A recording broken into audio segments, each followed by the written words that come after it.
Y entonces,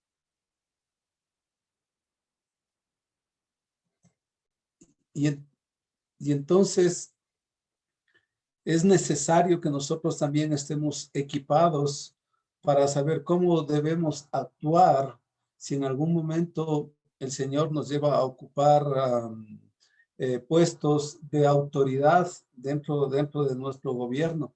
¿Cómo podemos influenciar para que lo que muchos tienen temor de entrar, pues nosotros podamos dar un claro testimonio de que sí se puede hacer en base a los principios y en base a la palabra de Dios? Así es que mis hermanos, en esta noche pues vamos a estar conversando un poquito. Estamos hablando sobre la conquista de los 7 montes y hoy vamos a estar hablando sobre la conquista del monte del gobierno. Así es que, y Dios siempre tiene sus siervos, sus hijos, para traer lo que nosotros necesitamos.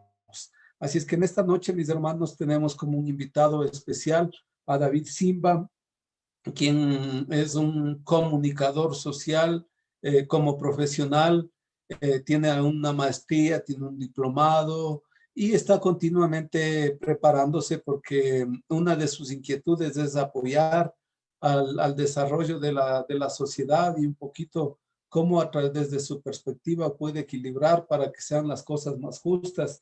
Entonces, él se ha especializado en procesos democráticos y de partidos políticos, específicamente dando asesoramiento a la iglesia protestante e involucrado no tanto a nivel nacional como internacional. Así es que ahí está nuestro querido hermano David. Y Marcelo, le voy a dar la palabra para que ore y podamos darle la palabra a David. Bueno, gracias te damos por habernos provisto, Señor, a este siervo tuyo. Padre, te pedimos para que tu pueblo, Señor, sea recibiendo la visión, Señor, que tú has dado, Señor, y que podamos ser esos siervos útiles, Padre Santo. Ahí donde estamos, Señor, que seamos de sal y de luz y que podamos, Señor, predicar allí en medio de la oscuridad, Padre Santo, porque sabemos que tú quieres, Señor, sanar esta tierra, Padre. Y Padre, nosotros somos esa sal que va a poner el sabor y que va a poner esa sanidad. Y porque tú has puesto, Señor, esos principios que son eternos, Padre Santo, esos principios que son de vida, esos principios, Señor, que bendicen a las naciones, Padre Santo. Y gracias te damos por tú habernos puesto, Señor, en esta nación, porque esta nación, Señor, es de luz, Señor, para este mundo. Y Padre, de aquí, Señor, han de salir, Señor, grandes profetas, Padre Santo, que podamos, Señor, bendecirlos y que podamos, Señor, desde el lugar donde estamos, caminar y hacer, Señor, tu voluntad. Gracias te damos, Señor, por la vida de David y te pedimos para que tu Espíritu Santo, Señor, sea guiándolo y que esa palabra, Señor, que va a ser compartida ahora, pueda ser sembrada en buena tierra, Padre Santo. Disponemos nuestros corazones para que seamos esa tierra, Señor, que pueda multiplicar esa semilla, Señor. Y gracias te doy por esas generaciones, Señor, que tú estás transformando, Padre Santo. Te damos gracias en esta noche, en el nombre de Cristo Jesús. Amén. Amén. David, tienes la palabra. Gracias, mi querido Luis, Marcelo. Un fuerte abrazo para todos. Es un privilegio, realmente un honor. Un saludo especial a Pastor Dieguito también. Nos conocemos hace un tiempito. Y bueno, realmente un privilegio poder estar aquí, conocerles a cada uno de ustedes, varones. Pues realmente me siento bendecido y contento de poderles acompañar en esta noche. Espero que el tema que hoy tratemos, pues, que sea para edificación y que al final podamos enriquecer un poco más nuestra alma, nuestro conocimiento con este tema, ¿no? Bueno, quisiera más bien empezar ya con el tema y bueno, quisiera hacer esto no tanto como un tema de conferencia, como una charla, sino más bien también un tema en lo posible participativo. Quisiera también preguntarles un poquito algunas cosas a ustedes, conocerles eh, y poder desarrollar este tema, ¿no? Que es bastante importante. Bueno, estaba pensando cómo puedo de alguna manera graficar o cómo puedo empezar con esta charla y claro, el tema es conquistando el monte de gobierno, ¿no? Entonces, justamente en esta semana me pasó un tema, sí, una experiencia interesante que creo que ilustra bastante bien el punto con el que quiero empezar, ¿no? Hace unos pocos días una amiga puso un estado en el WhatsApp en donde ella estaba en la foto, ¿no? Estaba ella en una como cima de una montaña, ella es montañista, y bueno, era un paisaje súper lindo, ¿no? Era una laguna en medio, o sea, como casi se veía que era la cima de una montaña, con la nieve y todo muy, muy bonito, ¿no? Entonces, yo le pregunté, le dije, ¿dónde es? No, no le pregunté dónde, sino le dije, está lindo eso, me gustaría ir, ¿no? Y me dijo, claro, vamos, aunque, bueno, ese vamos al principio yo sabía que era más bien una especie de molestada de ella, porque en algún momento ella me invitó a ir a una laguna, alguna cosa así, y realmente, hermanos, fue un poco triste porque me ganó, se adelantó como una hora, ella ya llegó a la cima, yo seguí abajo. No es mi fuerte el tema del montañismo. Entonces, pero de todas maneras me llamó mucho la atención. Pero claro, cuando indagué un poco más, le dije, ¿cómo puedo hacer para ir? Y me dijo, bueno, o sea, puedes venir, pero necesitas, y de hecho ya estaba en la foto de esa manera, ¿no? Estaba con un casco, estaba con unas gafas que usan los montañistas, estaba con unos, no sé cómo se llaman estos dos, como para los esquís, no sé cómo se llaman, unos aparatos, unos como fierros, estaba con las botas, obviamente, de montañista, eh, y bueno, y con toda la ropa, ¿no? Del caso. Entonces, claro, me di cuenta de que por más bonito que hubiese sido, o que parece ese lugar, que estoy seguro que es muy, muy lindo, yo realmente no estaba preparado, no estoy preparado para subir, porque por supuesto no tengo los implementos y porque por supuesto tampoco tengo práctica en esta área, ¿no? Entonces, creo que en este punto me sirve mucho contarles esta historia porque creo que nosotros como cristianos estamos más o menos como yo frente a este reto de subir este monte, ¿no? Tal cual. Eh, Estamos ahí, tal vez hoy pensando en conquistar y está bien, porque hacia allá tenemos que ir, pero creo que necesitamos dar unos pasos previos, ¿no? En este caso, yo, si hubiera querido ir, yo le pregunté, ¿no? ¿Qué pasa si no voy con los zapatos, si no voy con el casco? Me dijo, bueno, te resbalas y te vas a caer y te vas a ir abajo, al base de la montaña. Entonces, yo pienso que antes de pensar tal vez en conquistar, demos un paso previo y conozcamos el monte, ¿no? Veamos de qué se trata este monte, veamos de qué se trata el tema de la política. Nosotros en Ecuador les puedo adelantar un par de datos. De hecho, la iglesia evangélica, la iglesia cristiana evangélica en general en América Latina, bueno, desde hace varias décadas, de alguna manera está cambiando su pensamiento, pero históricamente el tema de la política lo veía como un tema completamente negado prácticamente a la iglesia, ¿no? O sea, estar en política era estar en pecado, a veces meterse en el tema de la corrupción, o sea, había un montón de argumentos y tabús que vamos a toparlos también, ¿no? En un momento. Pero esta mentalidad estuvo hasta hace poco en todas nuestras naciones, ¿no? Ahora es que de a poco, en algunos países este tema está un poco cambiando, ¿no? En algunos lugares para bien, en otros lugares no tanto para bien, pero está cambiando, ¿no? Y claro, el Ecuador no es de excepción, sin embargo, sí les puedo decir que el Ecuador tiene una especie de retraso cronológico con respecto a sus vecinos. Por ejemplo, hablemos de Colombia. En Colombia, el tema de la política y el cristianismo es un tema desarrollado desde los años 90. Les doy un dato ahí, algunos datos curiosos que pueden ser de su interés. En Perú, por ejemplo, no sé si ustedes sabían, pero el expresidente Alberto Fujimori, hay muchos textos que lo identifican a él como el hermano Fujimori, le decían así, el hermano Fujimori, porque él llegó gracias, tal vez no al voto evangélico, pero sí a la estructura de la iglesia evangélica. Él hizo una especie de alianza con los evangélicos. Alberto Fujimori era un desconocido completamente, y supo aprovechar, digamos, aprovechar entre comillas, la estructura de la iglesia evangélica y logró ser presidente, ¿no? Entonces les doy dos experiencias de los países vecinos, hay muchas otras, para indicarles que, bueno, tal vez aquí en el Ecuador hemos visto pocas cosas y las pocas muchas veces no muy bien hechas, pero estamos ahí también avanzando, ¿no? Entonces, bueno, quisiera compartirles para empezar un poco una pequeña panorámica de lo que está pasando. Permítanme si lo encuentro acá, pues si no. de lo que está pasando un poco en el mundo, o por lo menos en la región, en América Latina, con respecto al tema político, ¿no? Político cristiano, digamos, ¿no? Que me va a dar pie para después seguir con este tema. Esto es lo que está pasando en México, por ejemplo. No está actualizado, pero no sirve, ¿no? Integrante de la comunidad LGBTI se manifiesta contra la coalición Morena, PT y PES, ¿no? Esta es una de las cosas que lo digo al inicio de estas conferencias, porque claro, este es uno de los temas que más están convocando y están despertando, digamos, de alguna manera la conciencia política de los evangélicos. El tema digamos, de lo que se denomina la ideología de género, el tema del aborto, el tema del matrimonio igualitario o matrimonio homosexual, que son los temas como más candentes y que más logran despertar de alguna manera, ¿no?, a la iglesia. ¿Por qué puse esta noticia? Esta es una recolección, digamos, una colección de noticias. Porque dentro de estos tres partidos, son tres partidos políticos, Morena, el Partido de los Trabajadores y Encuentro Social. Este último partido, Encuentro Social, es un partido integrado por evangélicos, precisamente.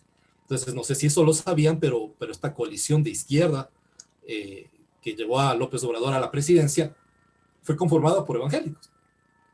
Entonces, les quiero comentar un poquito así estas noticias de estos acontecimientos en América Latina. En Costa Rica, dice, el poder evangélico parte en dos a Costa Rica a 5 semanas de las presidenciales, ¿no? En Costa Rica, este amigo, Fabricio Alvarado, llegó a ganar en la primera vuelta en las elecciones de 2018 en Costa Rica. Lamentablemente, para la segunda vuelta no ganó, quedó en segundo puesto, pero logró convertir a los evangélicos en este momento en Costa Rica como la segunda fuerza política de este país. O sea, los evangélicos en este momento son la segunda fuerza política de Costa Rica. Algunas noticias que les puede interesar. Esto como para ver, digamos, del monte en otros países, ¿no? El presidente Jamie Morales, quizás algunos han escuchado hablar de él, en Guatemala. Él estuvo desde el 2016 hasta el 2020, si no estoy equivocado. Fue evangélico, ¿no? El presidente de Guatemala. En Colombia, bueno, vemos aquí de un partido político, vamos un poco pronto. El tema del voto evangélico, no sé si ustedes recuerdan la victoria del no, hubo este acuerdo de la paz, no sé si ustedes recuerdan, ¿no es cierto?, hace un par de años, que se votó por el acuerdo de la paz, ¿no es cierto?, con los grupos guerrilleros, y todo el mundo pensaba que iba a ganar el sí, y la sorpresa fue que ganó el no. No fue una sorpresa a nivel internacional, ¿no? Y muchos analistas coinciden en que una de las claves de esa victoria fueron los cristianos de Colombia, porque dentro de este acuerdo había temas relacionados al tema de la ideología de género, ¿no? Tenemos también, por ejemplo, acá en el tema, en Brasil, que es el país que tal vez tiene más adelante en estos temas, vemos al presidente Bolsonaro, ¿no?, que básicamente hay igual muchos analistas que coinciden en que él llega gracias al poder de los evangélicos. Vamos así de pasadita nomás. Esta noticia es interesante, ¿no? La bancada evangélica que reúne a 199 diputados y 4 senadores, la bancada evangélica. Más de 200 legisladores de Brasil son cristianos. Acá, hasta donde conocemos, hasta este momento, porque no se les conoce a todos, obviamente, los que están ahora aquí en el Ecuador, pero hasta ahora hay un cristiano, ¿no? Hay uno solo, de los 137 que son acá. Y bueno, en el Ecuador, lamentablemente no hay muchas noticias, pero lo que sí podría rescatar es esta noticia de los líderes de los indígenas evangélicos. ¿Por qué? Porque me parece que, bueno, ya en ese, tal vez en el transcurso de la charla podamos conversar, pero creo que los indígenas evangélicos han logrado hacer algunas cosas interesantes y nos llevan, digamos, a los mestizos, a los más urbanos, nos llevan un poco de ventaja, ¿no? Entonces, eso como para poner en contexto el tema de la política, cómo está en otros países, el tema de la política y el cristianismo, ¿no? Ahora quisiera también, bueno, ya empezar y ahora sí quisiera un poquito, quizás escucharles a ustedes. Me gustaría mucho hacerles una pregunta que es con la que quisiera empezar, ¿no? ¿Qué es la política? Primeramente, ¿no? Hablamos mucho de la política, escuchamos todos los días de la política, pero quisiera saber qué es lo que pensamos nosotros que es la política, y bueno, después responderemos si el cristiano puede o no ser político, participar en política.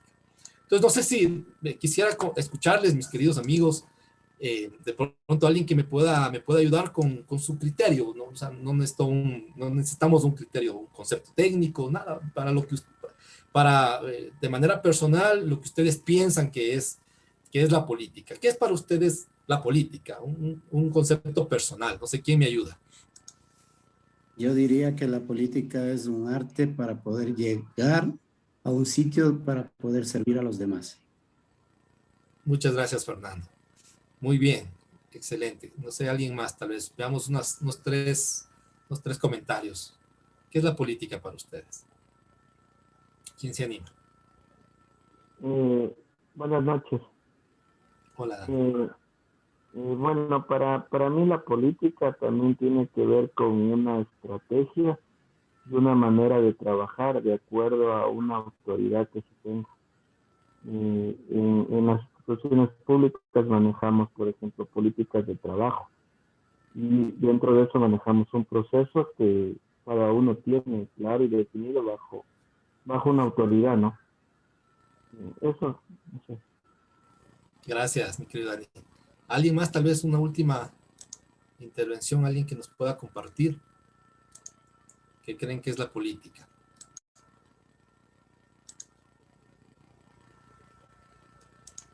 ¿Alguien más que se anime por ahí?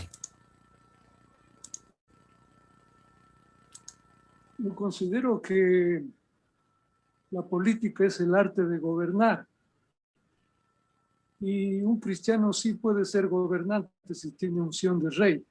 Entonces yo creo que hay una plena libertad para que podamos, cualquiera de los cristianos que tenemos esos dones, poder estar al servicio de las comunidades.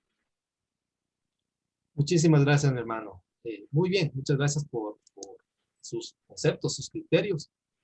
Permítanme agregar a sus valiosos criterios tal vez un concepto un poco más técnico, ¿no? De algunos autores que en este caso quisiera compartirles. Hay un par de autores que, bueno, no vamos a ahondar mucho por el tema del tiempo, pero que los pueden ustedes consultar también. Es Carl Schmitt, Max Weber, y hacemos ahí un pequeño análisis. Y ellos hablan de varias cosas, ¿no? Que en la política tiene que haber, para que haya política tiene que haber amigos y enemigos, lo que dice Schmitt, ¿no? Tiene que haber confrontación, tiene que haber choque de ideas, choque de intereses incluso. Y bueno, redondeando este concepto, Max Weber también planteará de alguna manera que la política realmente es la pugna por el poder. Entonces, muchas veces nosotros tendemos siempre a confundir tal vez el concepto de lo que es la política con lo que, o sea, con lo que realmente es la política, con lo que realmente debería ser la política. Entonces, por supuesto, para todos nos gustaría que la política sea precisamente eso, ¿no? El arte de servir, un espacio en donde nosotros podamos preocuparnos por los demás, buscar el bien común, etcétera, etcétera, ¿no? O sea, digamos, y está bien, porque eso es el ideal, es lo que debería ser la política, ¿no? Sin embargo, cuando se entra un poco más a profundidad, estos autores dicen, no, la política, el concepto de política no tiene que ver con lo ideal, con lo que debería ser, sino con lo que es. En esa línea incluso también un poco Maquiavelo habla sobre eso, pero no vamos a entrar en ese campo. Pero lo que sí, pues estos autores muy reconocidos en el tema de la sociología, la ciencia política, hablan de que la política es eso, ¿no? La pugna del poder. Entonces, yo he desarrollado un pequeño patrón, digamos, que al final ya vamos a ir desarrollando y van a ver en dónde desemboca todo esto. Que para que exista política, ¿no? Tiene que cumplirse este patrón. Ustedes tienen en pantalla, ¿no? Tiene que haber un amigo, un enemigo, o un detentador del poder y un contendor del poder, o lo que se llama también la oposición, ¿cierto? Alguien que tiene el poder y alguien que está oponiéndose a ese poder o de alguna manera buscando conseguir ese poder, ¿no? Y siempre entre estos dos elementos, o más elementos, obviamente pueden ser, siempre habrá esta, no sé, esta relación de pugna, de confrontación, de división o de partición. Entonces, suena un poco feo esto, ¿no? Pero vamos a ver en qué termina. De hecho, por eso los partidos políticos vienen de esto, ¿no? De partir, de dividir. Entonces la política, aunque nosotros quisiéramos que sea un espacio y una labor y una actividad que una, en realidad en la naturaleza de la política realmente es la pugna. Y vamos a ver en algunos momentos por qué, ¿no? Pero básicamente lo que hace la política, hay un autor que dice eh, que la guerra es la continuación de la política por otros medios, ¿no? Yo diría que es al revés, de hecho, ¿no? Yo diría que la política es la continuación de la guerra por otros medios. Es decir, lo que antes, por ejemplo, en los grandes imperios se conquistaba a través de las campañas militares, cuando un imperio ganaba a otro, conquistaba a través de los ejércitos. Ahora, de alguna manera, el mundo moderno ha logrado que estas pugnas, estas diferencias y las ambiciones de los hombres, de alguna manera se traduzcan en procesos un poco más civilizados, como los políticos, específicamente los democráticos, en donde no tenemos que estarnos matando entre unos y otros para lograr conseguir el poder, sino que podemos hacerlo a través de procesos racionales, civilizados, en el que podemos alcanzar este poder, ¿no? Entonces, obviamente con este concepto que ya de entrada es un poco perturbador, ¿no? Quiero ir a otro concepto también que es también importante, que por qué nosotros los cristianos, como les decía históricamente, hemos pensado que la política no es para nosotros, que no tenemos que estar ahí. Primero, para empezar por el concepto mismo de política, ¿no? O sea, antes de topar los otros temas. Porque claro, si nos dicen que la política es confrontarse, es tener enemigos, es pugnar, es luchar para conseguir el poder, por supuesto nos suena como algo un poco incómodo, como tal vez algo no tan bueno aparentemente. Y hago un pequeño paréntesis y me adelanto al final. El tema es que el tema del poder no se explica por sí mismo, sino por la intención con la que uno tiene el poder. Es decir, uno con el poder puede servir, y ahí entra lo que ustedes, cada uno me compartían, ¿no es cierto? Con el poder uno puede ayudar o uno puede perjudicar. Es decir, una persona en un puesto de gobierno con poder en sus manos puede ayudar a muchísima gente o puede perjudicar a muchísima gente. Entonces, la política como tal es esa pugna por llegar a ese poder. ¿Qué es lo que la persona haga con ese poder? Eso es otro tema. Eso es otro tema que no tiene que ver necesariamente con la naturaleza de la política, sino con la naturaleza y la condición del ser humano. Es por eso que nosotros, como cristianos, no podemos desentendernos de un tema tan importante, porque si nosotros, que de alguna manera tenemos o deberíamos tener una característica importante que es el amor al prójimo, no estamos en esos espacios, ¿quiénes van a estar en esos espacios? O sea, si nosotros no entramos en esa naturaleza de querer llegar al poder, van a entrar los otros, van a entrar otras personas que no tengan los mismos ideales, que no tengan esa misma visión que ustedes me dijeron, de servir a los demás, de poder ordenar a la sociedad, de buscar el bien común. Entonces, al nosotros evitar entrar en esta área, estamos por omisión dejando que nos gobiernen personas que muchas veces no tienen principios. Esa es una de las principales razones por las cuales nosotros no debemos tenerle miedo a la política, sino más bien, yo creo que tenemos incluso muchos de nosotros no sé si la obligación, pero la responsabilidad de estar en estos puestos, ¿no? Ahora, ¿cuáles son los argumentos por los cuales los cristianos históricamente no han estado en política, ¿no? Y les voy a mencionar estos 5 rapidito, que me parecen los más importantes, aunque hay muchísimos más, ¿no? Pero les menciono solamente esto, ¿no? Está el tema que se justifica mucho en la Biblia, ¿no? Dice, bueno, es que la Biblia dice que no tenemos que enredarnos en los negocios de esta vida. Primero, esa es una frase sacada de contexto completamente, porque Pablo no está hablando ahí sobre el tema de la política, ¿no? Está hablando de otra cosa. Primero, está fuera de contexto. Segundo, no está hablando tampoco de la política. Dice, no enredarse en los negocios de esta vida, ¿no? Aquel que se enlista deja la vida civil, ¿no es cierto? Se dedica de tiempo completo al tema para el cual fue llamado. Pero no habla de la política, ¿no? Y el estar en la política mismo puede ser un llamado como tal, precisamente, ¿no? Para servir a los demás. La segunda cosa, por ejemplo, es algo que hay que analizarlo probablemente en sus raíces teológicas, pero este tema de que Cristo ya viene. esto hace algunas décadas era, pero algo muy fuerte, ¿no? O sea, que ya Jesús venía mañana, el regreso de Cristo era inminente, por lo tanto, ¿para qué vamos a perder el tiempo? En política, en formarnos, en educación, ¿para qué? O sea, prediquemos el evangelio a la mayor cantidad de gente que pueda, salvemos la mayor cantidad de almas, porque Jesús viene mañana ya, o sea, viene en una semana, en un mes, no sabemos. Pero resulta que esto, los pastores podrán aquí quizás ilustrarlo mejor, pero esto es un pensamiento ya no tan nuevo, pero que se hizo mucho más fuerte desde el regreso de Israel a su tierra, ¿no? Desde mediados del siglo XX. Entonces, desde ahí tenemos ya esta concepción de que Cristo viene, y no es que Él está tardando, como dice la palabra, ¿no es cierto? Sino que tiene su tiempo establecido. Nosotros no podemos hacer las cosas como que Jesús viniera mañana. Tenemos que vivir y hacerlo mejor en este mundo. Otra cosa, que la política es sucia. Eso es, digamos, moneda corriente, ¿no? La política es corrupta. Y aquí hay algo muy importante que hay que decir, ¿no? La política no es la corrupta, ¿no? La corrupción no está en la política, porque la política no es un ser vivo, no tiene vida propia. La política es una actividad, por último, del ser humano.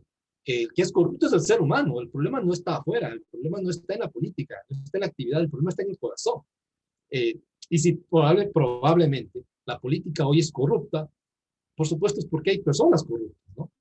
Claro que hay un sistema que es complicado de cambiar, es complicado de entrar en ese sistema, totalmente. Es un sistema muchas veces muy difícil de luchar solo, ¿no? Contra ese sistema, y por eso incluso muchos cristianos a nivel de la región, en el país mismo, hay cristianos que han entrado a la función pública y terminaron robando igual, siendo corruptos igualitos, ¿no? Condenados. Hay gente que está ahora mismo, exfuncionarios públicos, algunos lamentablemente condenados por delitos de corrupción, que eran cristianos, varios. Pero claro, eso se explica por otras razones también, no porque la política sea sucia. Probablemente esas personas llegaron por intenciones incorrectas, desde el principio no era el espacio donde debían estar, llegaron solos, probablemente llegaron sin ningún soporte, y hago un pequeño paréntesis, eso es parte de lo que nosotros en nuestra organización que se llama Políticos Cristianos estamos impulsando, la participación colectiva, que aquellas personas que quieran estar en política no entren solas, no se enfrenten solas al sistema, sino que podamos estar dentro de un grupo de hermanos en el que nos podamos apoyar y cuidar entre nosotros. Entonces, eso es otro de los argumentos, ¿no? Otro, que nuestro reino no es de este mundo, ¿no? Entonces, si nuestro reino no es de este mundo, ¿para qué vamos a trabajar en cambiarlo, ¿no? Bueno, con ese mismo criterio, pues no deberíamos tampoco hacer absolutamente ninguna otra actividad, por un lado, ¿no? Y si puedo poner una pequeña analogía, ¿no? En este sentido, es como estar en una casa arrendada, a punto de cambiarse a una casa propia, y mientras vivo en la casa arrendada, dejo que la casa se haga pedazos, que se caigan las paredes, que esté todo sucio, que estén ratas, que esté lo que sea. Por supuesto, nadie va a querer vivir en un lugar así, pues, ¿no? A todos nos gusta vivir en un lugar adecuado, ¿no? Limpio. Por lo tanto, aunque tal vez nuestro reino no es de este mundo, estamos viviendo en este mundo, y mientras estemos en este mundo, debemos procurar que este mundo sea lo mejor que se pueda para nosotros, para nuestros hijos, para nuestros nietos. Es una de las cosas que más se escucha, ¿no? Y otro de los conceptos, de los argumentos también, que aparentemente todos estos tienen cierta verdad, es que la política no cambia la sociedad, y la iglesia sí. Bueno, yo soy súper pragmática y me gusta hablar con resultados. En efecto, uno podría decir es que la política no va a cambiar al corazón del hombre, y eso estoy totalmente de acuerdo. La política no cambia un solo corazón, pero sí puede cambiar a la sociedad. O sí ha cambiado la sociedad, para mal y para bien, ¿no? Ojo, para mal o para bien. De hecho, la iglesia como tal en este tiempo tiene muy poca capacidad de influencia. O sea, si ustedes, por ejemplo, el día de hoy ven cuánta influencia tiene a nivel de América Latina la iglesia en temas sociales, es poquísima la capacidad de influencia que tenemos. ¿Por qué? Porque no hemos entendido precisamente, y me alegra mucho que hayan hecho este tema de los montes de gobierno, porque de eso se trata, de causar influencia fuera de las paredes, ¿no? Fuera del tema religioso. Pero yo pongo aquí un ejemplo que es súper claro, ¿no? Todos aquí somos herederos de lo que se llama la Reforma Protestante. Supongo que muchos, o tal vez todos, lo conocen, ¿no? La Reforma Protestante fue una propuesta de reforma religiosa, digamos, cuando la Iglesia Católica ya cayó en algunos temas ahí complicados, y que muchos sacerdotes, cleros no estaban de acuerdo. Entonces, claro, Martín Lutero surge en este contexto y un poco con sus tesis, las 99 tesis que clave y todo lo demás, trata de cambiar esta realidad. Ahora, la reforma protestante, y esto también todos los estudiosos lo coinciden, más que una reforma religiosa que lo fue una reforma política. De hecho, hay muchos autores que hablan sobre la reforma protestante, el protestantismo, como la base de un cambio del paradigma político mundial, es decir, del cambio del feudalismo hacia el capitalismo. Le atribuyen este cambio en gran medida a la reforma protestante, ¿no? Entonces, porque fue en gran parte una reforma política, es decir, la reforma religiosa trajo una reforma política. Así que las dos cosas tienen que ir de la mano. Yo no diría que solamente la política va a cambiar, pero tampoco solo la iglesia, solamente con el tema de la religión. Porque sobre todo el tema del cristianismo cambia individuos, la política puede cambiar naciones, al igual que el cristianismo. Así que, bueno, hay mucha tela que cortar. Y bueno, y lo último para dar paso, yo quisiera más bien preguntas también. Y voy a hacer algunas referencias que quisiera tocar, pero me parece un interesante tema bíblico sobre todo, y después podemos conversar, ¿no? A mí me parece muy interesante esta parte en donde los discípulos hablan con Jesús. Me parece muy, muy ilustrativo de lo que es la política. Me parece que esta es la parte, a mi criterio, más clara de cuando Jesús habla sobre el tema político, ¿no? Quisiera pues que lo leamos, ¿no? Dice, Jacob y Juan, hijos de Zebedeo, se le acercaron a Jesús, diciendo, maestro, querríamos que nos hagas lo que pidiéramos, ¿no? O sea, quisiéramos que tú hagas lo que nosotros te pedimos primero, ¿no? Esas peticiones un poco graciosas. Y Jesús les dice, ¿qué quieren que yo les haga? Ellos les dijeron, concédenos que en tu gloria nos sentemos el uno a tu derecha y el otro a tu izquierda. Entonces Jesús les dijo, no sabéis lo que pedís. Esto me parece muy interesante y vamos a seguir leyendo porque en este momento los discípulos realmente no eran muy conscientes de lo que pedían por las siguientes razones. Para los judíos hasta este momento, no estaba claro que Jesús era un salvador espiritual, que era el Mesías. No estaba muy claro que él iba a morir y resucitar. O sea, todo esto que hoy nosotros es súper claro, para ellos no era muy claro. Ellos como judíos lo que estaban esperando era un líder político, un líder militar, un descendiente de David, que logre que Israel salga del dominio de Roma y que logre nuevamente ser la potencia, digamos, ¿no? O sea, que vuelva la gloria de Israel, políticamente hablando, que vuelva a ser un reino.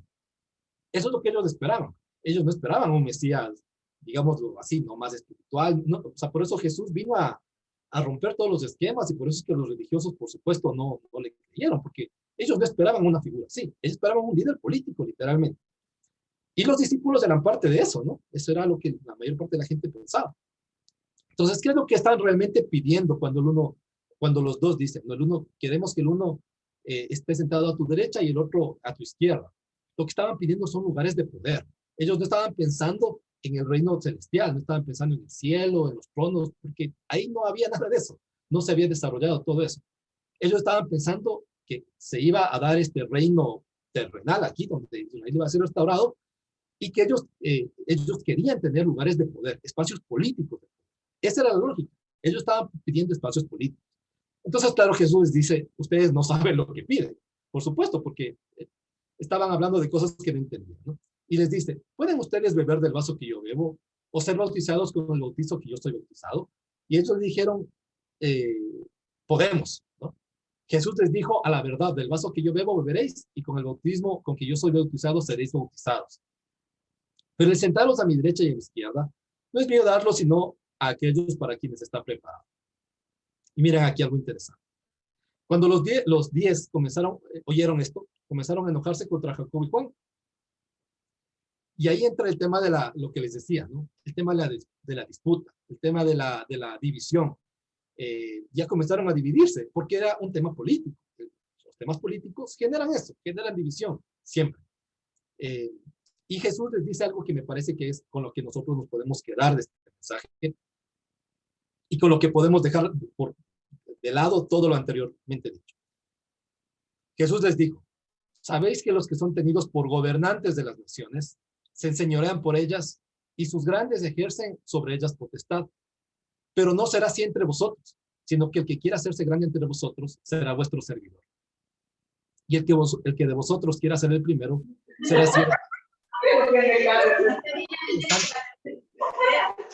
Me parece muy interesante porque lo que está diciéndoles Jesús es, miren, entre la gente que no, o sea, del mundo, digamos así, también hay gobernantes, también hay políticos, también hay gente que quiere el poder, ¿no? Sin embargo, ustedes son diferentes, voy a parafrasear, ¿no? Si ustedes quieren tener poder, ¿no? Por eso se llama esta lámina, ¿quieres poder? Está bien, Jesús no les sataniza, o sea, fíjense algo interesante, que Jesús no les dice, pero ¿cómo es que ustedes, Jacob y Juan, cómo es que ustedes están pensando en hacer política? ¿No saben que esto es corrupto? ¿No saben que el sistema está mal? No, Jesús, ustedes pueden revisar ahí que Jesús en ningún momento se molesta por su petición, en ningún momento les llama la atención, les aclara un poco el panorama, ¿no? Les dicen, ustedes no saben lo que están pidiendo, no saben lo que implica llegar hasta esos espacios de poder. Ustedes no entienden. O sea, es lo que les dice Jesús, ¿no? Porque no es un tema sencillo, es un tema muy complicado. Sin embargo, no les habla. Jesús no desautoriza ni desestima su petición, ni deja de lado su petición. Simplemente les muestra un camino distinto. Y ese es el mensaje que yo les quiero dar. Dice, el camino que ustedes escogerán no será como el de ellos, ¿no? No dice ustedes no entrarán a política, no. Ustedes pueden hacer lo mismo, pueden buscar grandeza, pueden buscar estar en el poder, pero su camino será el servicio, ¿no? Y en eso puede resumirse el tema de la política para nosotros los cristianos. Ustedes saben cuánta gente hay, por ejemplo, que muere en los hospitales, no solo por COVID, por cáncer, por enfermedades cardiovasculares. Ustedes saben cuánta gente, por ejemplo, muere por desnutrición.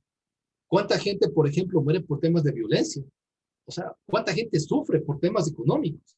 O sea, hay un montón de problemas ahí afuera que la gente tiene, cristianos y no cristianos, que no se resuelven con la oración. O sea, esto puede sonar un poco duro, pero no se resuelven con la oración. Por supuesto que hay que orar, por supuesto. Pero si no hay soluciones de parte de la política, que vengan de la política, hay cosas que no cambian, ¿no? Todos estos problemas, así que les dije rápidamente, problemas de salud, problemas de seguridad, problemas de educación, etcétera, etcétera, tienen que ver con el mundo de la política. Es decir, estos temas no se resuelven en la iglesia. Estos temas se resuelven y se deciden arriba, donde hay poder. Ahí se resuelven. Entonces, la política es un lugar, un espacio en donde el cristiano puede llegar a servir a los demás, donde puede cumplir el segundo mandamiento, que es el segundo y más importante, que es ama a tu prójimo como a ti mismo, ¿no es cierto? Para nosotros a veces pensamos que el amar a la gente se queda solamente en el hecho de predicar el evangelio y que esa persona sea salva y que con la salvación, por supuesto, mejore su vida. Y está muy bien. Pero hay mucha gente que probablemente nunca va a aceptar el evangelio. Y a esa gente también tenemos que amarle. Y aún a cristianos mismos, ¿no? Cuando Jesús estuvo en la tierra, Jesús daba de comer, alimentaba, ayudaba, sanaba a gente que le siguió y a gente que después nunca más apareció. Ustedes recordarán que bueno, cuando fue crucificado, hasta sus propios discípulos se fueron. Los miles que le seguían y comían, cuando multiplicó los panes y los peces, no aparecieron en ningún lado. En el aposento alto estaban 120 personas. ¿Dónde estaban los miles que estaban en los milagros de Jesús? Toda la gente que él sanó. ¿Dónde estuvieron? Jesús nunca dijo a ustedes, yo no voy a ayudarles porque yo sé que al final ustedes no me van a seguir. No. O sea, el amor de Jesús era para con todos. Y la política es ese espacio de servicio en donde uno puede ayudar a los demás. Desde el poder, cambiar situaciones, hacer que la gente tenga mejores condiciones de vida, lograr que la gente, por ejemplo, que pueda vivir en una sociedad sin violencia, en una sociedad donde haya libertad para prosperar, por ejemplo, donde se solucionen problemas, desde los problemas pequeños, ¿no? Que tienen que ver con la política, tal vez más local. O sea, no sé, todos nosotros, me imagino muchos de ustedes viven en el Valle, el tema de las calles, que queremos que pongan por aquí el alumbrado, cosas como esas, son temas pequeños, sencillos, pero que pueden cambiar la vida de la gente. Y son temas que pasan por la política. Entonces, ese es el mensaje que les quiero decir. Todo esto de pugnar por el poder y todo que puede parecer un poco crudo, un poco no muy cristiano, que digamos, nos debe llevar hacia eso, hacia buscar esos espacios para servir a los demás. Esa es la diferencia que Jesús les dijo a sus discípulos que debemos nosotros mostrar frente a los políticos del mundo, de alguna manera, ¿no? Entonces, ese es el mensaje que les quería compartir en esta noche. Al final, no sé si me permiten también, quisiera hacer una mención sobre nuestra organización también. Estamos reestructurando algunos espacios, pero solamente les comento que el tema de la política no solo se restringe al tema de la participación y de alcanzar el poder como tal, sino hay muchas otras aristas. Nosotros estamos ahora mismo armando comisiones, por ejemplo, para orar por los políticos y por el país. Tenemos una comisión que se va a dedicar solamente al tema de la oración, porque no todos quieren ser políticos. Tenemos otra comisión que se va a dedicar al tema del evangelismo a políticos, o sea, específicamente evangelizar a los políticos, como hizo Pablo cuando se presentó ante el rey, ante el gobernador, etcétera, etcétera, ¿no? Y quería llegar hasta el César, no, parece que no lo logró. Tenemos algunas comisiones, y por supuesto la participación política, pero hay muchas aristas, no solamente la parte de la participación, sino también, como les decía, el evangelismo, la oración, etcétera, ¿no? Entonces, este es solamente un pequeño acercamiento que yo quise hacer desde el día de hoy para, pues, que quede un poquito ahí la espinita y poder en algún momento más poder conversar o que ustedes puedan también investigar por su lado. Y por supuesto, si alguien también quiere más información, estamos encantados de poderles servir. Entonces, ese es un poco el mensaje que quería dejarles el día de hoy, mis queridos amigos.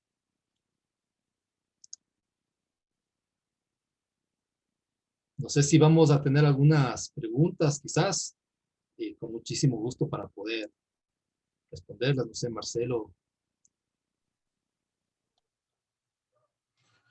Gracias, David. Gracias por tu participación y veamos, hermanos, si alguien tiene alguna pregunta, quisiera ampliar algún concepto, algún criterio, pueden activar sus micrófonos. Buenas noches, hermanos. Bueno, tenía más que nada como una reflexión y no sé si es como una consulta. Por ejemplo, los reinados y todo, entiendo yo que son puestos por Dios desde que cuando Saúl fue ungido por Samuel y antes de eso todos se manejaban a través de los profetas y éramos dirigidos, digamos, por Dios, pero después de Saúl vinieron los reinados.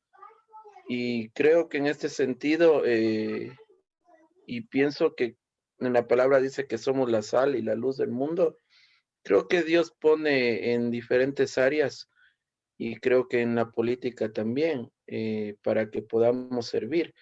Dios pone a cada uno en distintas áreas para que podamos cumplir con un propósito.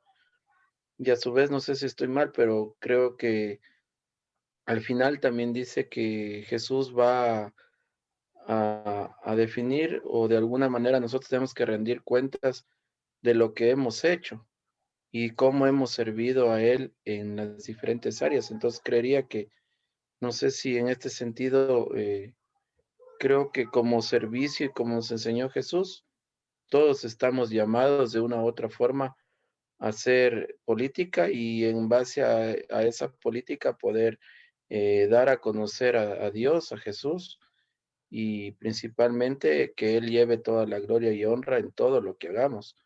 Creo que Él nos guía no solo en lo espiritual, sino también en todas las ramas. No sé, personalmente yo me he dado cuenta y he visto que Dios nos da sabiduría en todos los ámbitos y nos cubre. Entonces creería y agradezco esta oportunidad por esta charla, por el tema del monte del gobierno, porque creo que todos estamos llamados a influenciar y a través de nuestras acciones hacer conocer a Jesús en nuestras vidas. Eso como comentario, ¿no? Sí, gracias, Dani. Gracias. En efecto, yo creo que si algo hemos sido nosotros llamados es a marcar la diferencia y influenciar. Y no le encuentro el por qué no hacerlo desde la política.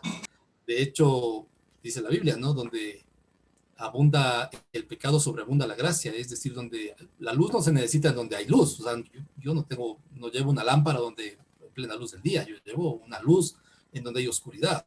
Y nosotros todos aquí sabemos que la política es uno de los lugares en donde más oscuridad existe. Entonces es donde más se necesita realmente la luz. Y es en donde menos hemos estado, ¿no? Entonces yo creo que no solamente por el tema del evangelismo, sino en realidad por el tema de cambiar nuestras naciones, ¿no? Muchas veces decimos amar a nuestras naciones y a veces sí, de hecho, y así es, ¿no? Amamos nuestra nación, pero eso tiene que verse reflejado también en acciones concretas, ¿no? Y en este caso, en el tema político. Por supuesto, no todo el mundo es llamado a esta área, no todo el mundo tiene que estar en la política, por supuesto, ¿no? Pero hay muchas personas que podemos aportar desde nuestros espacios, ¿no? Desde la oración, desde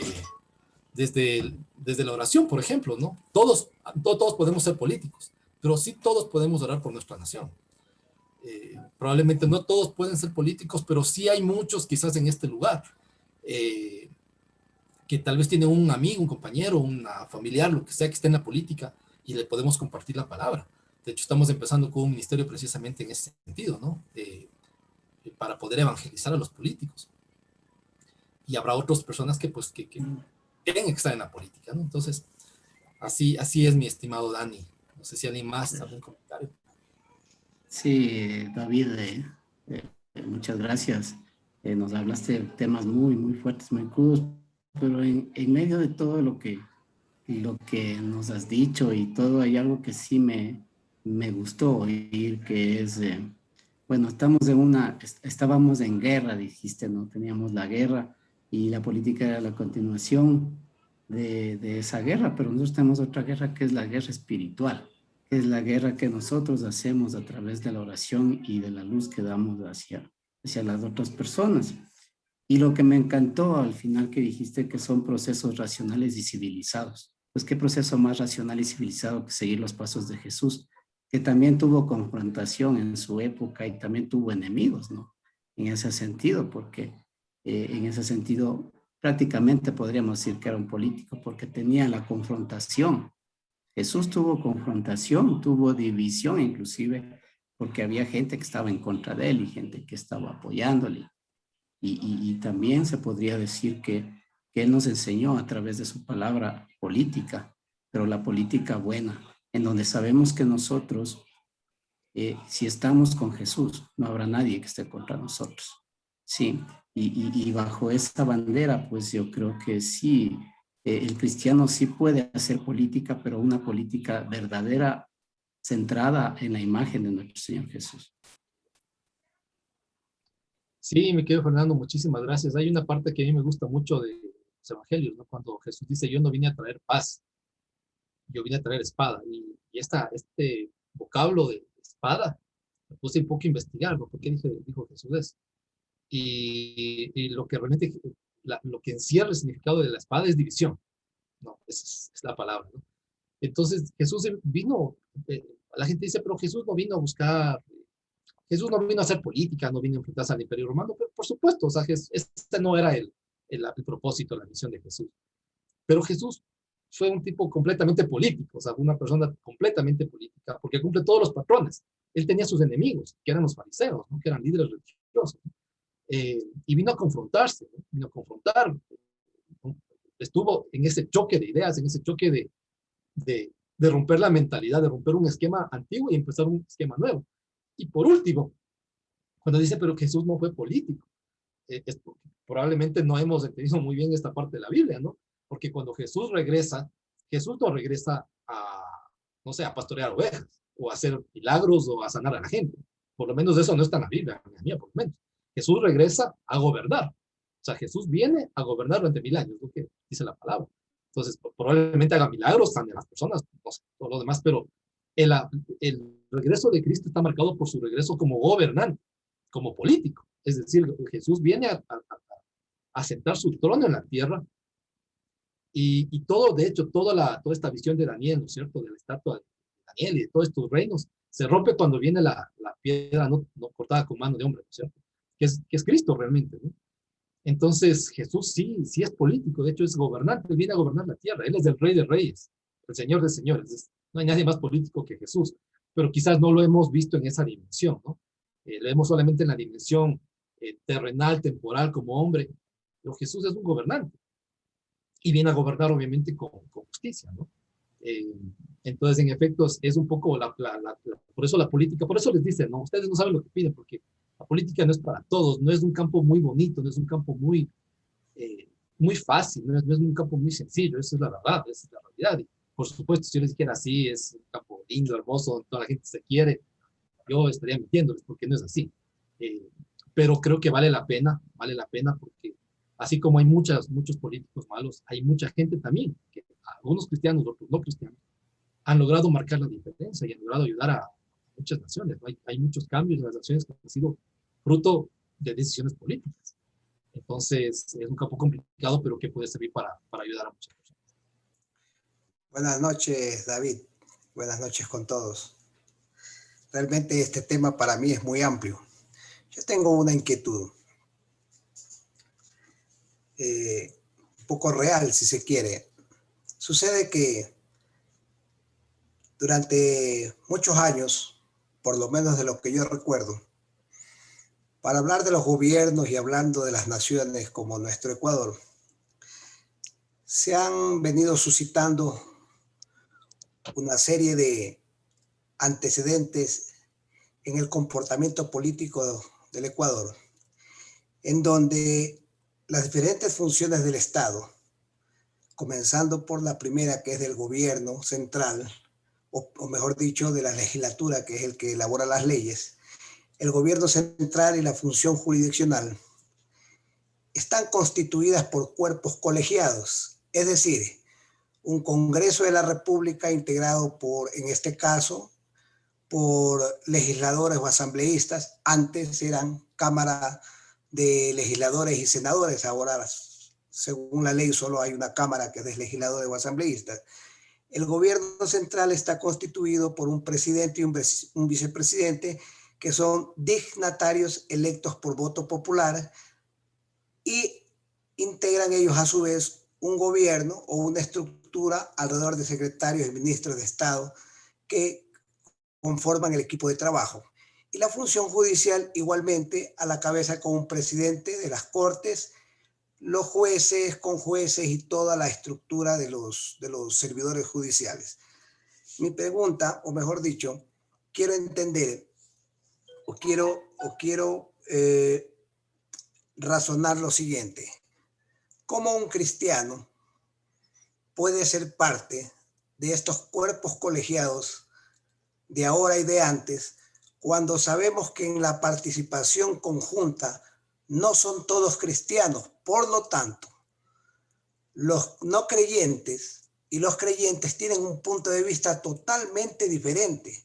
Los unos porque están en los caminos de Dios y por consiguiente obedecen los estatutos y los mandamientos de Dios o de la Santa Biblia.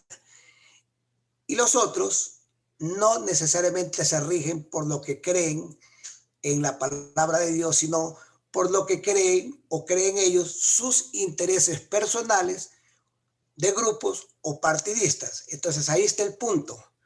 La misma palabra dice en la cartilla o en la lámina que presentaba David de Marcos 10, la misma palabra dice que en el versículo 42, que Jesús llamándolos les dijo: sabéis que los que son tenidos por gobernantes de las naciones se enseñorean de ellas, y sus grandes hombres, entiendo que se refiere, ejercen sobre ellas potestad. Este deseo o esta hegemonía en el poder político que busca el hombre hace que venga lo que tú anotabas al principio, estas confrontaciones y estas luchas por los poderes.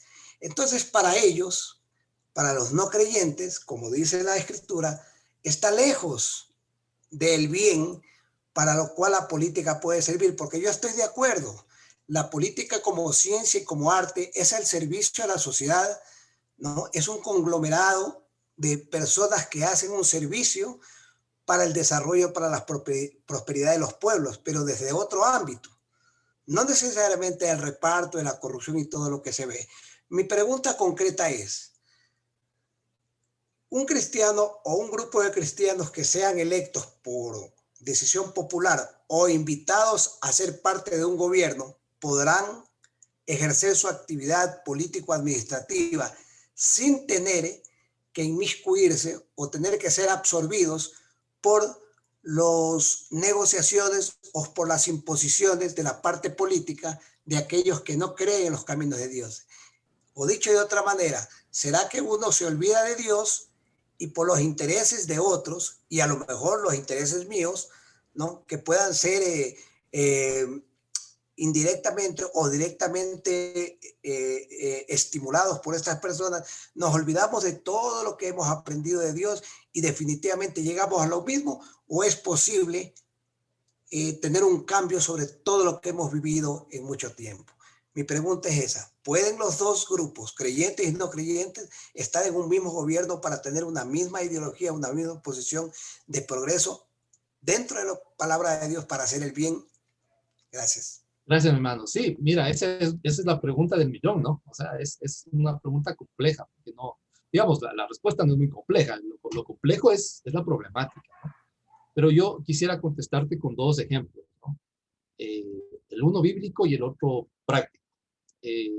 Nosotros tenemos en la palabra a alguien que podemos ver que estuvo en medio exactamente de la situación que tú mencionas, en medio de un gobierno totalmente anticristiano, corrupto, es más, incluso odiador de los mismos cristianos, pero él logró mantenerse sin contaminarse con el sistema. Y estamos hablando del profeta Daniel, por ejemplo, ¿no? Daniel estuvo, y bueno, no solo en un gobierno, estuvo en 3 imperios, pero Daniel, hablemos del imperio de Nabucodonosor, fue uno de los principales funcionarios del reino o del imperio de Babilonia, y él, tenemos en la palabra el registro, ¿no es cierto? Él no se contaminó, pero sí sufrió persecución, o sea, él tuvo que enfrentarse, ¿no es cierto?, al tema del foso de los leones y todo lo demás, precisamente porque sus principios se vieron puestos a prueba, ¿no? Entonces, en el momento en el que él podría haber dicho, bueno, me olvido de Dios, él no lo hizo. Y eso, por supuesto, le costó, casi le costó la vida, prácticamente, ¿no? Dios le rescató de ahí. Pero tenemos un ejemplo, digamos, la Biblia nos deja un ejemplo de alguien que sí lo logró, que estuvo en medio, o sea, si comparamos a cualquiera de los gobiernos que tenemos ahora con Nabucodonosor, creo que probablemente por ahí hay algunos que sean parecidos, ¿no? Pero estamos hablando de un imperio, ¿no? No había democracia, no había instituciones, no había contrapesos del poder, no había nada, ¿no? O sea, el emperador, el rey, lo que sea, era casi Dios, ¿no? Y podía hacer lo que él quería. Entonces, si en medio de un imperio así, ¿no? Se pudo mantener de manera personal, ¿no? Aunque tuvo a sus amigos, ¿no? A Sadrach, Mesach y Abednego, que estuvieron también con él, pero, digamos, hay muchos capítulos en donde aparece él solo. Si él se pudo mantener, creo que la Biblia nos da como ese mensaje. También ustedes pueden. Pero por otro lado, porque claro, la Biblia, esto igual parece una cosa muy lejana. Yo te pongo también otro ejemplo, otro caso. Hay un partido político en Colombia, se llama el partido Mira. Este partido está conformado por la mayor parte, gente de una iglesia que en realidad es un poco cuestionada su doctrina, ¿no? O sea, tienen algunas cosas ahí un poco cuestionables, pero digamos, son lo que llamaríamos cristianos en realidad. Este partido político a mí me llama muchísimo la atención y de pronto lo pueden googlear y lo pueden buscar. Se llama Mira, Movimiento Independiente Renovador Absoluto, si no estoy equivocado. Tiene este partido ya algunos años compitiendo en las elecciones. Y siempre lo menciono porque es un partido ejemplar. Ellos desde que se formaron, tomaron la decisión de nunca hacer alianzas electorales. Es decir, ellos nunca han hecho una alianza electoral para ganar una elección de ningún tipo, ¿no? O sea, ellos han ido siempre solos desde el principio cuando no les conocía a nadie, ¿no? Han alcanzado algunos puestos no presidenciales, pero han alcanzado concejalías, han alcanzado alcaldías, etcétera, etcétera. Te pongo algunos ejemplos. Uno de los concejales de este partido fue nombrado como el mejor concejal del Consejo de Bogotá, por ejemplo, ¿no? Y este partido fue premiado por la ONU por buenas prácticas partidistas, que es una cosa aquí en Ecuador, si les digo así, con mucha honestidad y vergüenza, aquí es impensable. Aquí no llegan ni a medianas prácticas los partidos políticos. Entonces, aquí sí es una cosa de locos. Pero este partido no está tan lejano, está al ladito nomás de nuestro país vecino, logró un premio de la ONU por buenas prácticas partidistas. Entonces, por supuesto, no es un partido perfecto, pero están marcando la diferencia. Un partido que tiene orígenes cristianos, o por lo menos protestantes, digamos así, en términos más generales, y que también está abierto para otras personas, pero que quienes tienen la visión, quienes están al frente, son personas con valores. Pero por supuesto hay otros espacios en donde para el cristiano es complicado, y por eso es que nosotros estamos como organización también impulsando la participación colectiva, porque si está uno solo, cae, ¿no? Pero entre dos ya se levanta, ¿no? Si el uno cae, el otro le levanta. Entonces, eso creo que es una de las cosas más importantes para un cristiano que esté en una de estas áreas, ¿no? Y también, por otro lado, decirles, o sea, que en realidad tampoco es tan diferente a lo que nosotros vemos en el mundo, porque gente que no teme a Dios, la tenemos de todo lado, en la tienda, en el barrio, el vecino, o sea, y es gente que tiene los mismos principios o carece de los mismos principios que la gente que está en la política. Es lo mismo, sino que la política tiene acceso a otro tipo de recursos. Y así nosotros nos hemos acostumbrado como cristianos también a convivir con gente que no lo es, ¿no?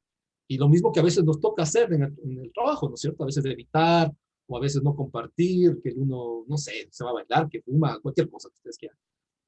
Es algo similar en la política, no cambia mucho, ¿no? Obviamente es un campo un poco más complicado, pero si uno ha logrado tener esa fidelidad y mantenerse firme en su trabajo secular, es una base ya para que pueda también mantenerse en estos otros espacios.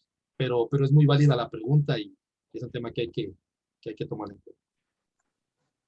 David, buenas noches. Buenas noches, hermano.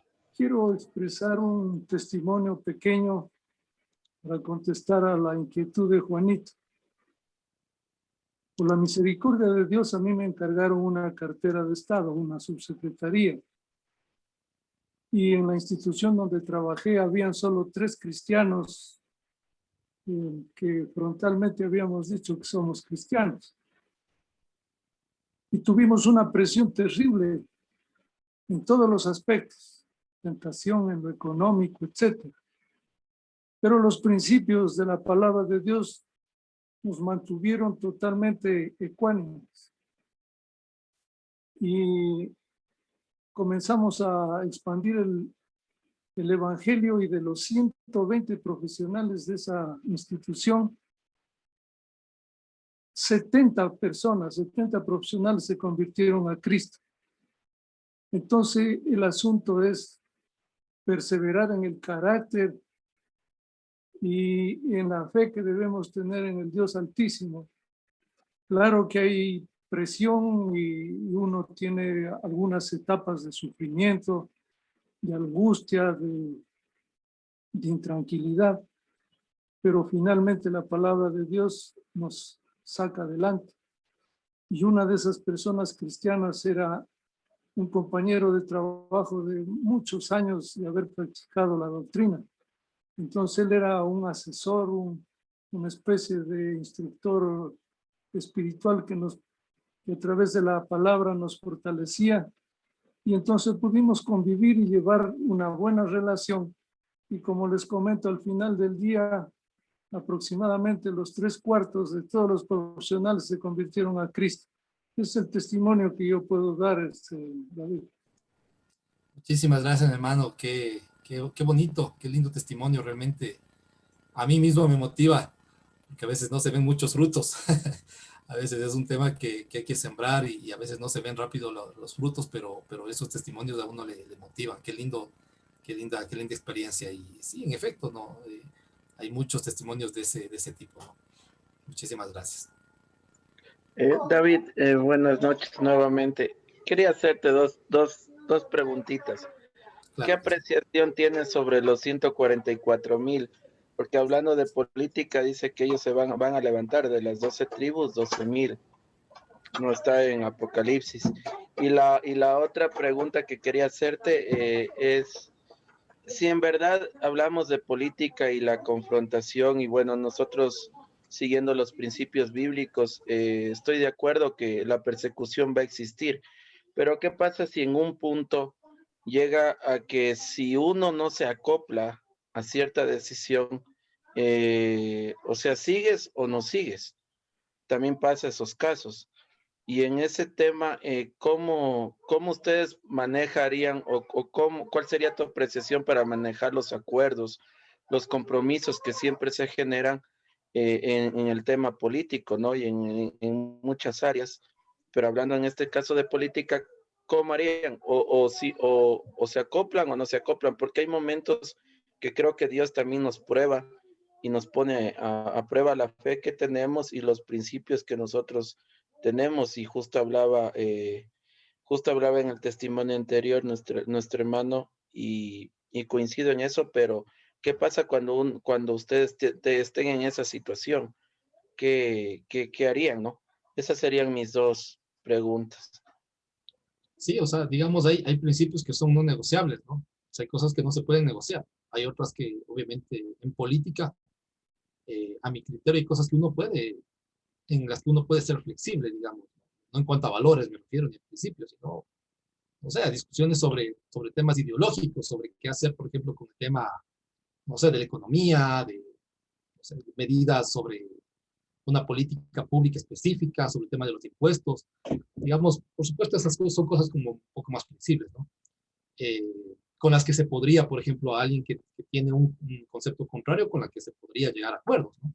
Pero por supuesto hay cosas con las que no se puede concordar nunca, con no cristianos y también con cristianos, porque lamentablemente les quiero decir que yo estoy ya en este tema, todavía no estamos participando, nosotros estamos viendo el monte, como les decía, ¿no? Todavía estamos viendo, acomodándonos, poniendo la ropa, las gafas, el casco, estamos preparándonos, ¿no? Estamos preparándonos, no hemos llegado.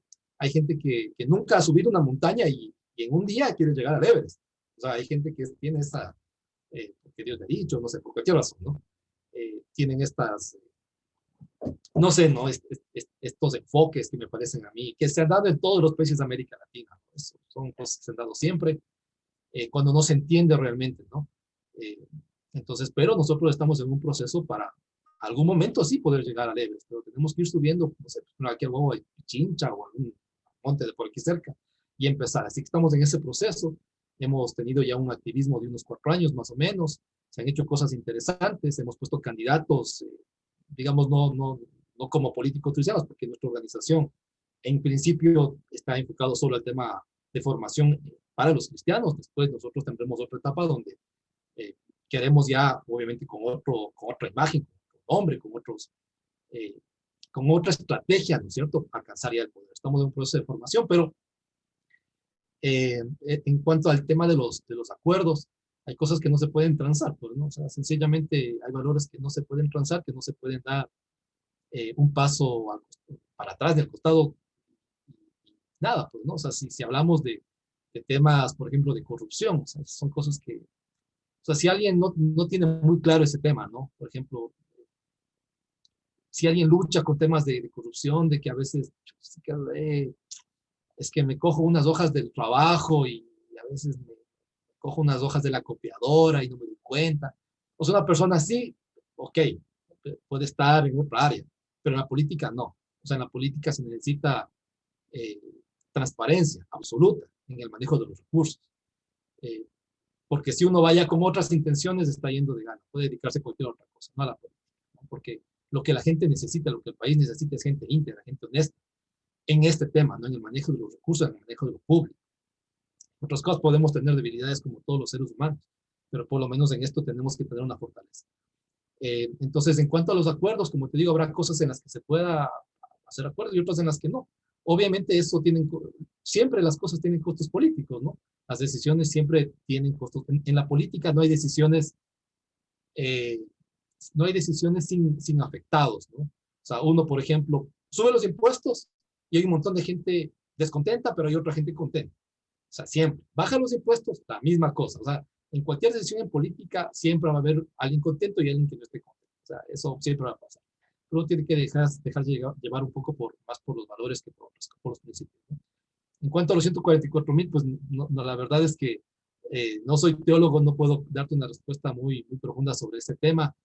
No sé qué relación tenga con la política, la verdad. Lo que sí veo es que en cuanto a la persecución que decías, ¿no? Me parece un tema importante porque cuando ustedes ven que en el último tiempo, porque en esto sí lo he reflexionado, he pensado mucho, he leído mucho, es que en el último tiempo va a haber una persecución a la iglesia, ¿cierto?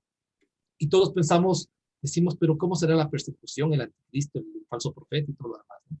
Pero cuando analizamos bien, la persecución no viene por un tema religioso, la persecución viene por un tema político, porque la persecución, claro, viene como producto de que hay un sistema político imperando en el mundo con unos ciertos valores y que se opone a otros valores, ¿no? O a antivalores, digamos, para ellos. Entonces, por eso es que, claro, cuando ven el anticristo, hará el sacrilegio, ¿no? Este asunto y de lo del templo, y bueno, todos estos temas ustedes conocen mejor que yo.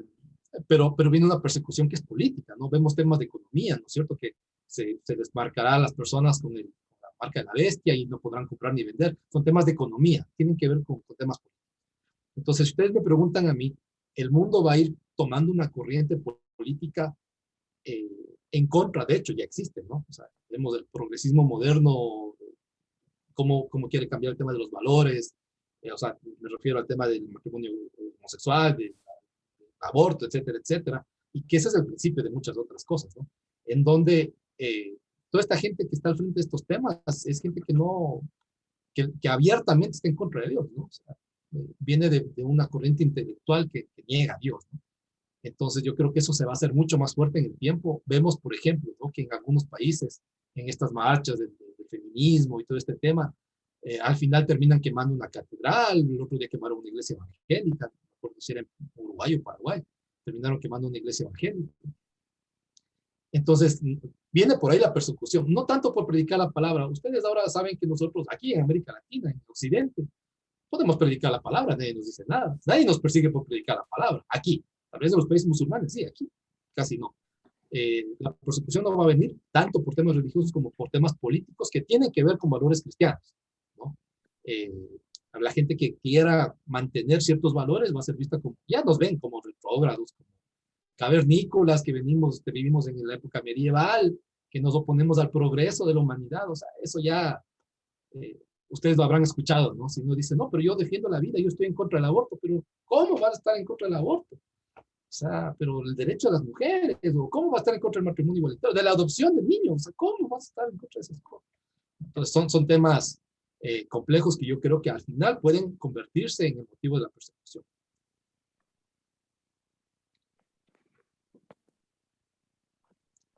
Eso, mis queridos amigos. No sé si hay otra cosa, si no. Muchísimas gracias, David. Luchito, ¿me permites? Sí, Estoy claro. con un problemita del internet inestable, pero por eso no me puse en pantalla. Pero David, muchas gracias por tu exposición y por todo lo que has traído. Creo que son temas muy, muy importantes y este tema sobre todo es muy controversial a la luz de todo lo que tú estuviste manifestando y presentando, y de hecho pues es algo que la iglesia no debe estar ajena.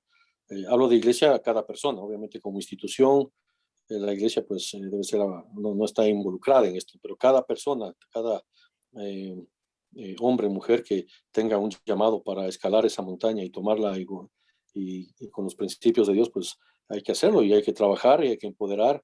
Y este es un trabajo titánico, no de una persona, es de todo el cuerpo de Cristo para que los principios del reino de los cielos se manifiesten y se establezcan. Creo que eso es lo importante. El reino de los cielos es el que va a prevalecer en el tiempo, ¿no? Y nosotros debemos comenzar a trabajar en esa línea, en los diferentes lugares que Dios nos permite estar y elaborar, no solo en un aspecto, ¿no? Yo creo que por eso la profecía de los 7 montes toca todas las esferas, ¿no? De la vida de la humanidad. Y creo que al Señor, al hombre, le dio la autoridad para sojuzgar y gobernar, ¿sí? La tierra. y creo que el Señor Jesucristo vino a establecer y Él va a venir nuevamente hasta que todas las cosas sean restauradas. Y la política como algo necesario para servir a la gente y para establecer leyes conforme a los principios del reino de los cielos, pues también tienen que ir en esa línea. Y creo que es importante. Tal vez algo que hay que trabajar en esta línea es el levantar un movimiento cristiano que sea realmente sensible a la voz de Dios y firme en las coyunturas para poder presentar un frente, ¿no es cierto? Como en otros países así lo han hecho y han logrado cambios y cambios sustanciales en el área de las leyes y todo eso, porque si nosotros no actuamos, pues obviamente nosotros, el enemigo va a actuar, los hijos de las tinieblas van a estar gobernando y van a seguir haciendo y deshaciendo, pero para eso estamos llamados, ¿no? Para caminar en esa línea y es un trabajo que hay que estar ahí, hay que ser valientes para esto, ¿no? El Señor David le dijo a su hijo Salomón, esfuérzate y sé hombre. Y tomar estos pasos, pues es esto, ¿no? Estar ahí. Y depende del llamado, ¿no? El llamado que cada uno tenga en el Señor, en las diferentes áreas que nos permite el Señor trabajar y establecernos. Así que gracias por tu participación. Y creo que tal vez preguntarte en esta línea cómo estamos trabajando, ¿no? Para establecer un movimiento que realmente genere cuadros que en un momento pues puedan tener esa intencionalidad de generar un cambio, ¿no? Porque obviamente, como dice Proverbios 49:1, no existe, pero es una broma, una golondrina no hace verano, ¿verdad? Y estar ahí a veces solo, yendo contra el mundo, pues es una buena iniciativa, pero es un trabajo que la iglesia debe comenzar a presentar y participar, y creo que todos, de alguna manera, también debemos estar en el llamado para caminar en esta línea. También he tenido funciones directivas en universidad como profesor, he estado a cargo de facultad, a cargo de coordinaciones, y es difícil enfrentar con el sistema, ¿no? Establecido, las cosas que están ahí, la corrupción, las cosas que se oponen muchas veces al orden establecido por el Señor y todo eso, pues uno tiene que estar firme y ser valiente y no claudicar en los principios de Dios. Creo que eso es lo que hay que hacer, y como Daniel, José estuvieron firmes, Nehemías, Esdras estuvieron siempre ahí manteniendo los principios de Dios. Pero ¿cómo tú verías este aspecto, ¿no? Que podamos ir trabajando en esta línea, ¿no? Que es algo que nosotros deberíamos determinar. Y termino con esto, eso de los 144,000, bien lo dices, pues no es un tema político, es más bien un tema espiritual y está direccionado a todo lo que habla. Es para el pueblo de Israel, ¿no? Porque esto habla de las tribus.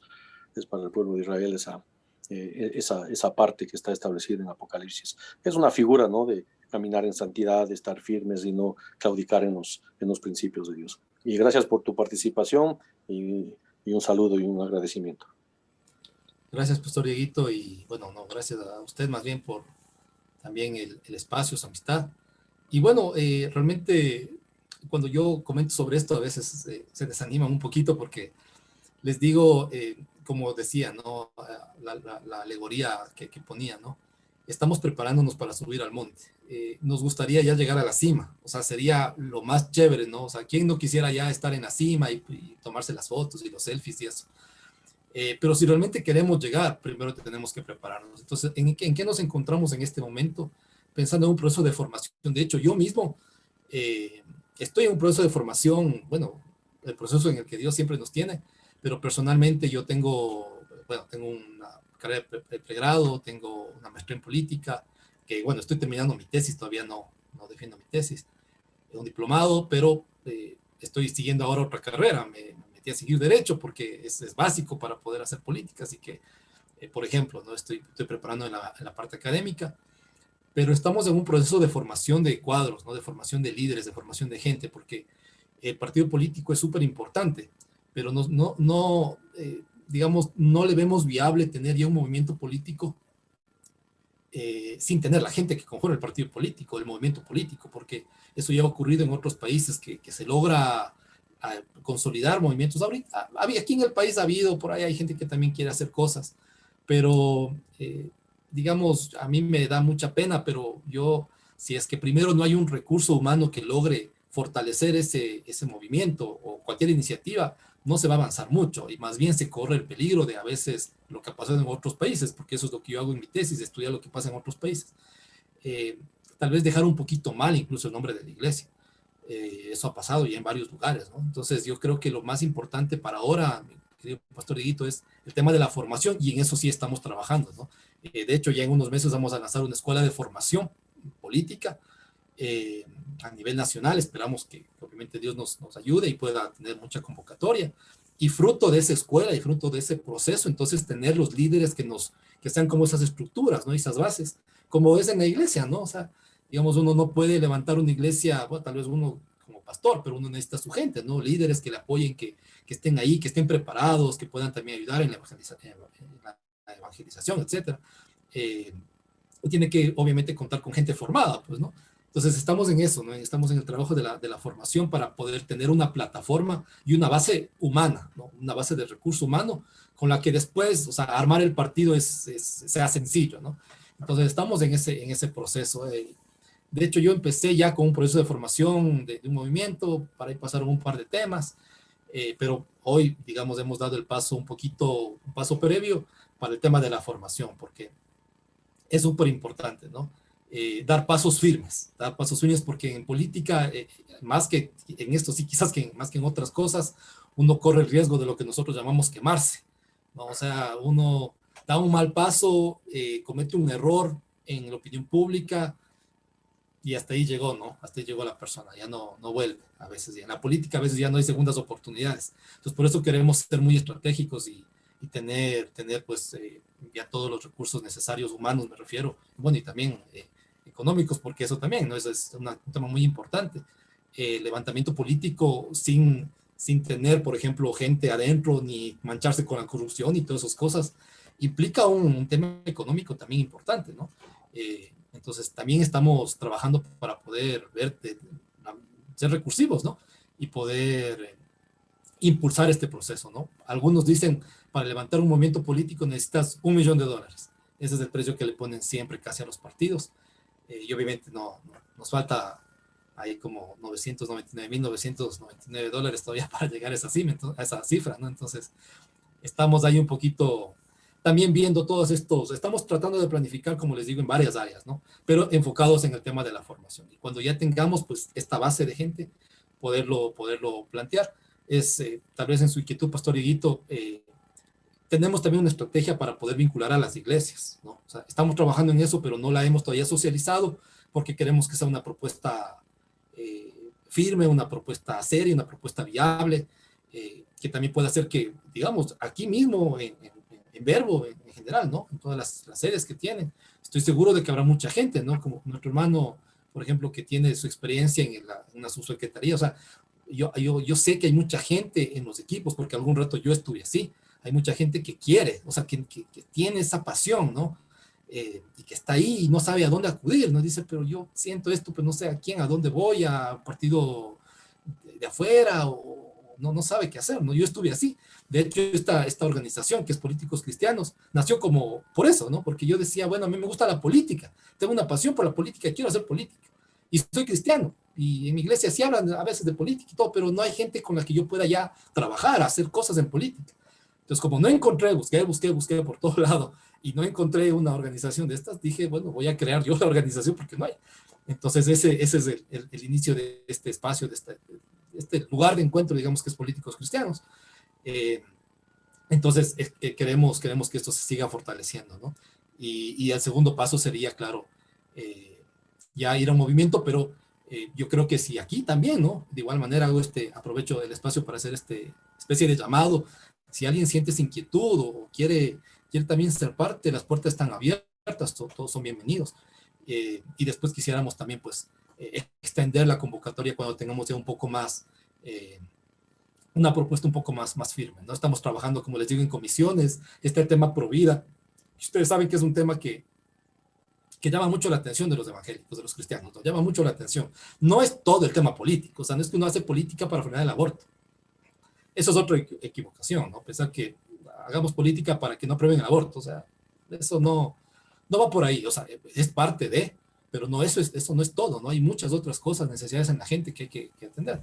Entonces, mi querido Pastor Dieguito, igual yo le voy a estar informando de los avances que tengamos, porque estamos trabajando justamente en una reestructuración de todo, y cuando tengamos, pues yo le informaré con muchísimo gusto para que usted también sea parte y pueda también convocar a la gente, con mucho gusto, y gracias también por el apoyo, Pastor.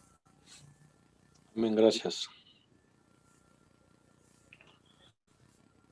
Bueno, gracias mis hermanos, gracias David, creo que dejas muchas inquietudes, así es que ya saben hermanos, aquellos que estén sintiendo ahí un llamado a la prepararse, no creo que eso es algo básico, para cualquier cosa debemos estar preparados, más aún para servirle al Señor. Así es que gracias por tu participación David, que el Señor te bendiga mucho en tus proyectos, que el Señor cubra a la gente que está a tu alrededor, para que ustedes sean un factor de cambio en nuestra sociedad. Que el Señor les bendiga mucho a todos mis hermanos.